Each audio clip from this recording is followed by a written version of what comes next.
જો તમે પણ YouTube પર વિડીયો જુઓ છો અથવા વિડીયો બનાવીને કમાણી કરવા માંગો છો તો સાવધાન થઈ જજો, કેમ કે YouTubeના ઇતિહાસનો સૌથી મોટો અને ચોંકાવનારો નિર્ણય આવી ગયો છે. જી હા, જેને રાતોરાત હજારો ક્રિએટર્સને રડતા કરી દીધા છે. યુટ્યુબે પ્લેટફોર્મ પરથી એવી હજારો ચેનલોને રાતોરાત ડિલીટ કરી દીધી છે જે સંપૂર્ણપણે એઆઈ એટલે કે આર્ટિફિશિયલ ઇન્ટેલિજન્સની મદદથી ઓટોમેટિક વિડીયો બનાવતી હતી. અને આ નાનો આંકડો નથી. આ ડિલીટ થયેલી ચેનલ પર કુલ 4.7 બિલિયન એટલે કે 470 કરોડ કરતા પણ વધારે વ્યૂઝ હતા. પણ સવાલ એ થાય છે કે યુટ્યુબે આટલું મોટું કડક પગલું કેમ ભર્યું? કારણ બહુ સ્પષ્ટ છે, ઓરિજિનાલિટી અને સાચી મહેનતને બચાવવા માટે. આજકાલ લોકો શું કરતા હતા તો એઆઈ ટૂલ્સનો ઉપયોગ કરીને મિનિટોમાં હજારો કોપી પેસ્ટ વિડીયો બનાવી દેતા, જેમાં ન તો કોઈ સાચી માહિતી હોય ન તો કોઈ માણસની ક્રિએટિવિટી, બસ રોબોટિક અવાજ અને ફેક ન્યૂઝ.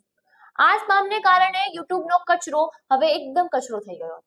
અને હવે યુટ્યુબે ચોખ્ખું કહી દીધું છે કે મશીનથી બનેલો કચરો અહીં નહીં ચાલે. એટલે જુઓ મિત્રો, ટેકનોલોજી કે એઆઈ નો ઉપયોગ કરવો ખોટો નથી, કરો.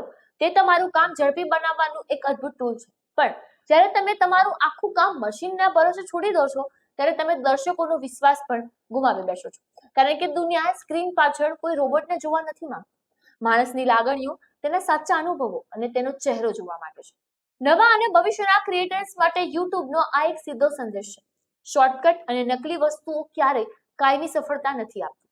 જો લાંબી રેસના ઘોડા બનવું હોય તો તમારી પોતાની યુનિક ટેકનિક્સ, તમારી સાચી મહેનત અને સાચું જ્ઞાન જ કામ આવશે. તમારું શું માનવું છે યુટ્યુબના આ નિર્ણય વિશે? કોમેન્ટ બોક્સમાં જરૂરથી જણાવજો. આપના પોતાના પ્લેટફોર્મ લલકારને લાઈક કરો, ફોલો કરો, સબસ્ક્રાઇબ કરો અને શેર કરો.